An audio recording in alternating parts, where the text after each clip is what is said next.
Kandhkot police 4 ॾींहं गुज़रण बावजूद शहीद अजमल सावंत जे कातिलनि खे गिरफ़्तार न करे सघी। सिंध जे मुख़्तलिफ़ शहरनि में एसटीपी समेत ॿियनि तंज़ीमनि तरफ़ां एहतिजाजी मुज़ाहिरो करे अजमल सावंत जे कातिलनि जी गिरफ़्तारी जो मुतालबो कयो वियो। हैदराबाद में सिंध तरक्की पसंद पार्टी जे मरकज़ी सॾ ते कारकुननि जान मोहम्मद जुणेजो, रुस्तम लाशारी ऐं हाकिमज़ादे थेबो जी अॻवानी में प्रेस क्लब आॾो एहतिजाजी मुज़ाहिरो करे कातिलनि जी गिरफ़्तारी लाइ नारेबाज़ी कई। कंदकोट में कबीलाई दहशतगर्दी में क़त्ल थियल प्रोफेसर अजमल सावंत जे कातिलनि जी गिरफ़्तारी लाइ एसटीपी जे सॾ ते सियासी समाजी तंज़ीमनि तरफ़ां घंटाघर चौक खां प्रेस क्लब ताईं रैली कढी वई। रैली में मुख़्तलिफ़ तंज़ीमनि जे अॻवाननि अकरम बाजगाणी, ज़रियत बेजारानी, डॉक्टर सुरेश आनंद ऐं ॿियनि शिरकत कई। लाड़काने में सिंध तरक्की पसंद पार्टी जे मरकज़ी सॾ ते शहीद अजमल सावंत जे क़त्ल ख़िलाफ़ कामरेड अख्तर बुलेदी, मोहम्मद सादिक लाशारी ऐं कामरेड तारिक अली जतोई जी अॻवानी में एहतिजाजी मुज़ाहिरो करे प्रेस क्लब अॻियां धरणो हंयो वियो। सिंधी अदबी संगत तरफ़ां बि अजमल सावंत जे क़त्ल ख़िलाफ़ एहतिजाजी मुज़ाहिरो करे तस्वीरूं आॾो गुल रखी शहीद खे भेटा पेश कई वई।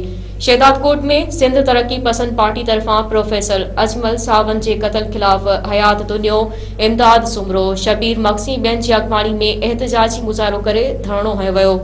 दादू में एसटीपी जे सॾ ते मुख़्तलिफ़ तंज़ीमनि जे कारकुननि अजमल सावंत जे क़त्ल ख़िलाफ़ एहतिजाजी मुज़ाहिरो करे नारेबाज़ी कई।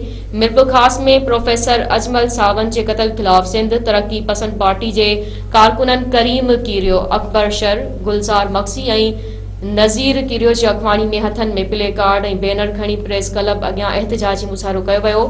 नौशर अफरोज़ में एसटीपी जे सॾ ते प्रोफेसर अजमल सावंत जे क़त्ल ख़िलाफ़ कारकुननि इक़बाल राजबर, हबीब मशोरी, असगर भुरट ऐं ॿियनि जी अॻवानी में प्रेस क्लब वारो एहतिजाजी मुज़ाहिरो करे नारेबाज़ी कई। मिठी में एसटीपी तरफ़ां घनश्याम माहली, लाल मोहेश ऐं देवजी भील जी अॻवानी में एहतिजाजी मुज़ाहिरो कयो वियो। घोटकी में प्रोफेसर डॉक्टर अजमल सावंत जे कातिलनि जी गिरफ़्तारी लाइ सावंत बिरादरी ऐं मुख़्तलिफ़ सियासी समाजी कारकुननि पारां आसिफ अली चाचड़, हाफ़िज़ अब्दुल रहमान ओगाई, आगा मोहम्मद बिलावल पठान, रऊफ़ पारस दायो ऐं ॿियनि जी अॻवानी में प्रेस क्लब वारो एहतिजाजी मुज़ाहिरो कयो वियो। टंडो अलायर में एसटीपी जे मरकज़ी सॾ ते कारकुननि अफ़ज़ल जसकाणी, इमदाद नारेजो ऐं महबूब समूह जी अॻवानी में एसटीपी हाउस खां प्रेस क्लब ताईं रैली कढी। टंडे मोहम्मद खान में एसटीपी ऐं सिविल सोसाइटी तरफ़ां प्रोफेसर अजमल सावंत जे क़त्ल ख़िलाफ़ एहतिजाजी रैली कढी शहर जो गश्त कयो वियो।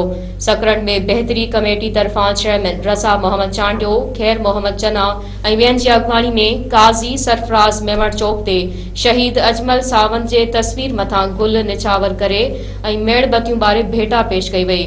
काज़ी अहमद में सिविल सोसाइटी पारां प्रोफेसर अजमल सावंत जे कातिलनि जी गिरफ़्तारी लाइ डॉक्टर शबीर चांडियो, खैर मोहम्मद सियाल ऐं असद जतोई जी अॻवानी में हथनि में प्ले कार्ड खणी तालके प्रेस क्लब आॾो मुज़ाहिरो कयो वियो।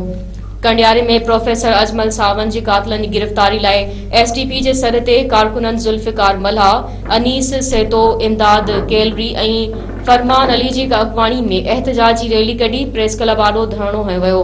फैज़गंज में प्रोफेसर अजमल सावंत जे क़त्ल ख़िलाफ़ जसकम, सिविल सोसाइटी ऐं गस्टा महसर ग्रुप तरफ़ां अब्दुल बाकी शर, अब्दुल गनी शर, खादिम हुसैन ऐं सजण राजभट जी अॻवानी में पक्का चांग मुख चौक वटि एहतिजाजी मुज़ाहिरो करे नारेबाज़ी कई वई। जोही में जोत तहरीक जे सॾ ते मुख़्तलिफ़ तंज़ीमनि जे कारकुननि ज़ीशान सुर्यो, असद पंवर, आशिक सुमरो ऐं वकार पंवर जी अॻवानी में मखदूम बिलावल पार्क खां प्रेस क्लब ताईं रैली कढी वई और मौक़े ते अॻवाननि मुतालबो कयो त प्रोफेसर अजमल सावंत जे क़त्ल में मुलविस ज़ाहिर तौरु लिकियल किरदारनि खे वाइफो करे उन्हनि खे फौरी तौरु गिरफ़्तार कयो वञे।